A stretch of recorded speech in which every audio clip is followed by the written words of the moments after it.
মাগরিবের নামাজের পরে ছোট্ট একটি দোয়া 7 বার পাঠ করবেন। নবীজি বলেন 70টি বিপদ থেকে আল্লাহ পাক তাকে হেফাজত করবে এবং এই 70টি বিপদের মধ্যে সবচেয়ে ছোট্ট বিপদ হলো আল্লাহ পাক তাকে দারিদ্রতা থেকে মুক্তি দান করবেন। আপনি কল্পনা করতে পারেন 70টি বিপদের মধ্যে যদি ছোট্ট বিপদ হয় দারিদ্রতা, তাহলে বড় বড় বিপদ কি হতে পারে। আমি এই হাদিসটা পড়ে অবাক হয়েছি। নবীজি সাল্লাল্লাহু আলাইহি ওয়াসাল্লাম বলেন, তিরমিজি শরীফের 3601 নম্বর হাদিসের মধ্যে আল্লাহ রাসূল সাল্লাল্লাহু আলাইহি ওয়াসাল্লাম বর্ণনা করেন, নবীজি সাল্লাল্লাহু আলাইহি ওয়াসাল্লাম বলেন 70টি বিপদ থেকে আল্লাহ পাক তাকে হেফাজত করবে এবং সবচেয়ে ছোট্ট বিপদ হলো তাকে দারিদ্রতা। আমরা কিন্তু দারিদ্রতাকেই সবচেয়ে বড় বিপদ মনে করি, অথচ নবীজি বলতেন না, এই 70টি বিপদের মধ্যে যত বিপদ আছে সবচেয়ে ছোট্ট বিপদ হলো দারিদ্রতা। বাদ বাকি 69টি বিপদ কত বড় বড় হতে পারে একটু কল্পনা করেন আপনি। তার মানে আপনি যদি দোয়াটি নিয়মিত পাঠ করেন, আপনার যত বড় অসুস্থতা থাকুক না কেন আল্লাহ পাক আপনাকে পরিপূর্ণ শেফা দান করবে। আপনি যদি এই দোয়াটা পাঠ করেন, আপনি যত বড় বিপদের মধ্যে থাকেন না কেন, আপনার দেওয়ালে পিঠ থেকে গেছে কোনো সমস্যা নেই, আল্লাহ পাক এই কঠিন বিপদ থেকেও আপনাকে হেফাজত করবে।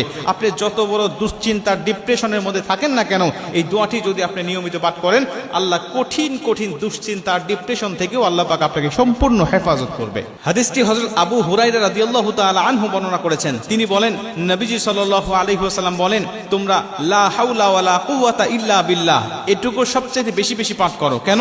এটা হলো জান্নাতের রত্ন ভান্ডার। এই লা হাওলা ওয়ালা কুওয়াতা ইল্লা বিল্লাহ এটা হলো জান্নাতের রত্ন ভান্ডার। যদি কোনো ব্যক্তি এই দোয়াটি বেশি বেশি পাঠ করে, তাকে জান্নাতের রত্ন ভান্ডার দান করা হবে।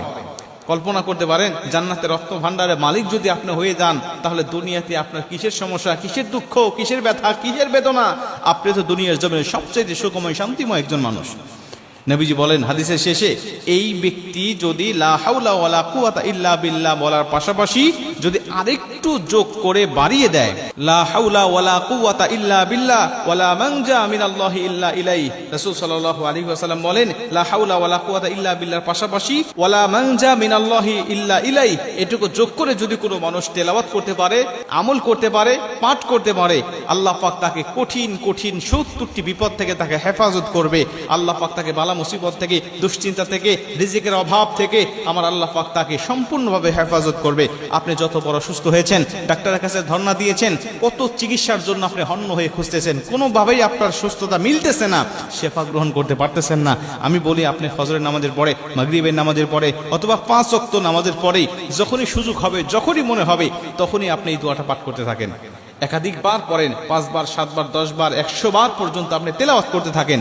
ইনশাআল্লাহ আল্লাহর উপরে তাওয়াক্কুল রেখে যদি আপনি এই আমলটা করতে পারেন, আমার আল্লাহ অবশ্যই আপনাকে শেফা দান করবে। আমার আল্লাহ অবশ্যই আপনাকে সমস্ত বালা মুসিবত থেকে হেফাজত করবে। 70টি বিপদ থেকে আল্লাহ পাক আপনাকে মুক্তি দান করবে।